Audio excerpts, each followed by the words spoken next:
Now people are like, oh, you slept with this person, did you, or whatever. And I'm like, for me, I just don't want that to be attached to my name because I did not have any relations with my friends. Do you know what I mean?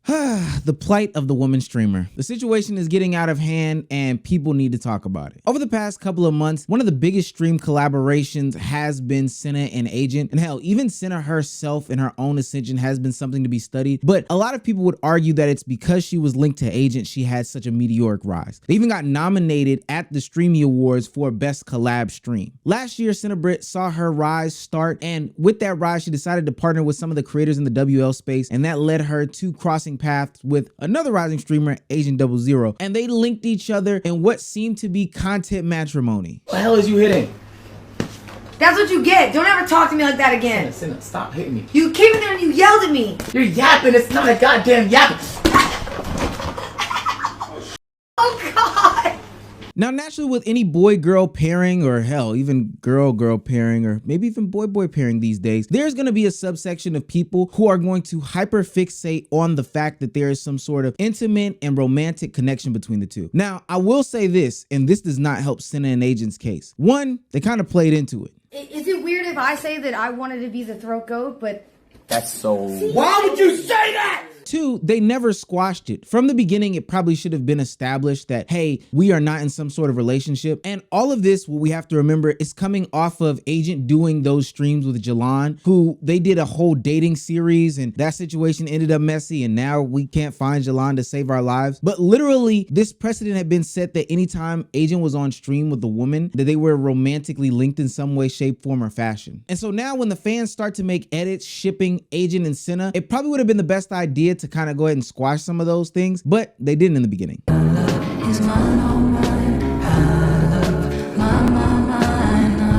Now, as things fast forward today, we see that all the complicit behavior behind the supposed fake shipping that was going on behind closed doors has reached a head, and now it's turned into full-on harassment from the audience members to Cinna, and she's tired of it. Yesterday, I had a bunch of people that were tweeting me, being like, oh, you hoe, like you this, you that, and to me, that's not cool, especially when like I am not with anybody like that, and I've never been with that person like that. Do you know what I mean? Remember when I said Cinna and Agent should have been nipping this stuff in the bud before? Now, I'm not saying that it's okay that these platforms are doing this, but now because they didn't do it, it leads to these people clipping things out of context for the sake of getting an ad off for steak on Twitter or just pushing their false narratives. I did not have any relations with my friends. Do you know what I mean? And that person is my friend, and I want it to be that way. You know, at this point, it's being dragged. Like, it's just being dragged. Cinna is now to the point where she's threatening legal action, saying that she's going to contact her lawyers to take down anybody spreading any misinformation, misleading people, and putting any steak ads, which,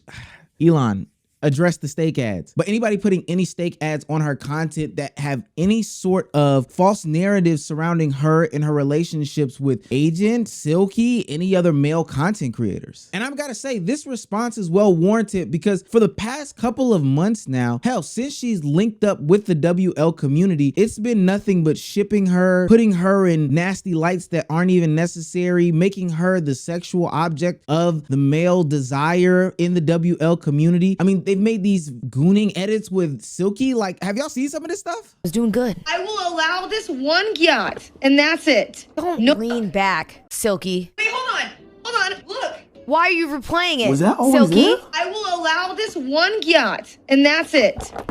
No. You picked up the laptop? And I get it.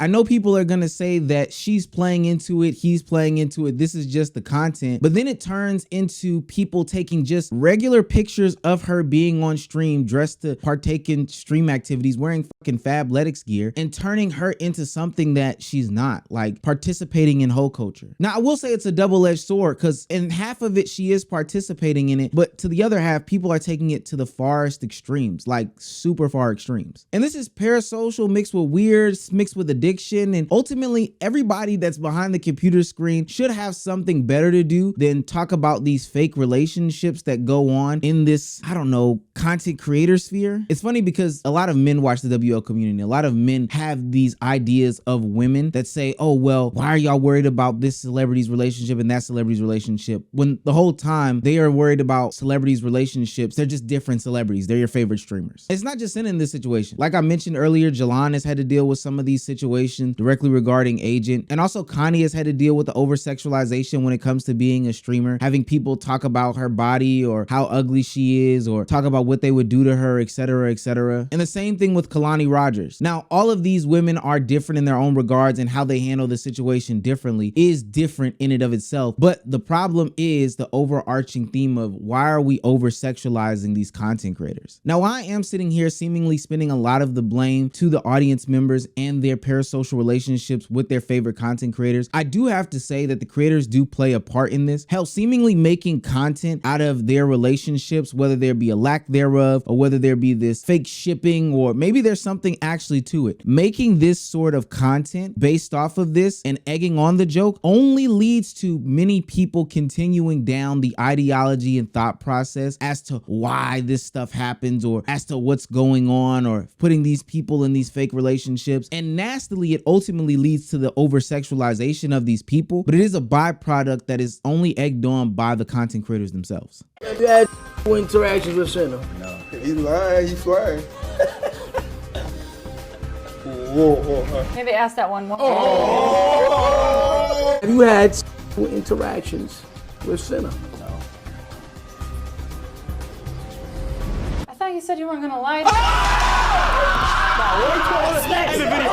Now, the outcome of these actions is going to be pretty clear to me, is that they're going to have to stop making content. I don't want that to happen. I don't think a lot of people want that to happen because people should be able to do what they want to do, but it's getting pretty grotesque. And even though I do feel as if Agent and Cinna are trying to get away from this over-sexualized content, she was just on his whole weight loss marathon stream, and I don't think that there was anything sexual coming out of it. It seems as though the joke has gone to a whole nother level that even if they aren't the ones perpetuating the joke, it's going to find itself at their front doorstep regardless as to what's going on. Now, it cannot go understated that both creators have openly admitted to being involved in clip farming and using this whole relationship trope as a clip.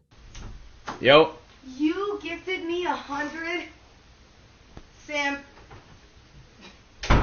And so I can see why a lot of people would take things to a certain degree, but honestly, I'm on Cinna's side. It has gone too far at this point. Now, nothing they've ever done really has suggested any sort of romantic relationship, talked about them dating. I mean, this is totally different than the Jalon streams that I'm referring to. But what I can say is there seems to be some sort of tension that they're playing into or some sort of underlying, relations that they have going on that they know exists only because it strokes the fans' ego, but they have to play into it because it's good for the bit. But when the bit bites back and it becomes too much, how do you then tell the audience where you've played into the joke for these past couple of months that they need to stop going on with it? And it just makes it much, much harder when not only are your fans doing it, not only are you doing it, but the people surrounding you, the people that are watching, they've created parasocial relationships about too. Your friends, your brothers, who you're in the same house with, who would see everything, they're also playing into the bit, making it seem more real to these people. Well, let's be honest.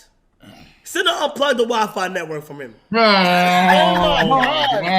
Stop doing that shit. Like, you can't let Cinna just take it over your life, nigga. Small jokes become big jokes. And then when we see content creators like Deshae Frost blur the lines between what is supposed to be content and making it into reality, and all the other people that sit on that side of the internet by literally having sex with these content creators and admitting it on stream and then passing around diseases and then only verifying the actions that they're doing on stream, it puts validity to any and everybody that is seen with somebody being in a relationship. Now, I know that that's the most immature way to think about it, but we got to remember who we're dealing with. We're dealing with the youth here. I don't expect them to understand the complexities of content creation, what's real and what's fake, and relationships. I hate to be that guy, but this is one of the reasons why women probably won't succeed in the WL community. It's a plethora of things. It's multifaceted. We can talk about the parasocial relationships all day long, but if we never assess the content that's being created itself, then I don't think we'll ever get to the real meat meat and potatoes of the situation. I look at a tweet from Mari that says something along the lines of, these streamers have ruined y'all's way of socializing with women. Why are y'all calling every woman y'all speak to huz and talking about gats and stuff like that? And I do believe that there's some validity to what she's saying. I believe that there's a subsection of young men that are growing up speaking to women and memes and internet clips and stuff like that. But Mari, let's not act like you don't act a certain way around Duke Dennis, overly sexualizing him and playing into some of these tropes that are laid out there for you that you could quite easily ignore, but fall in line anyway. Yo,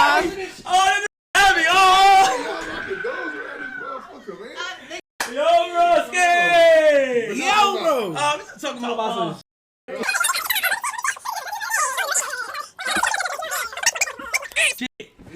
How long you been shaving? When you get home? When you 30 minutes. So you just coming in, you come say, hey, no nothing.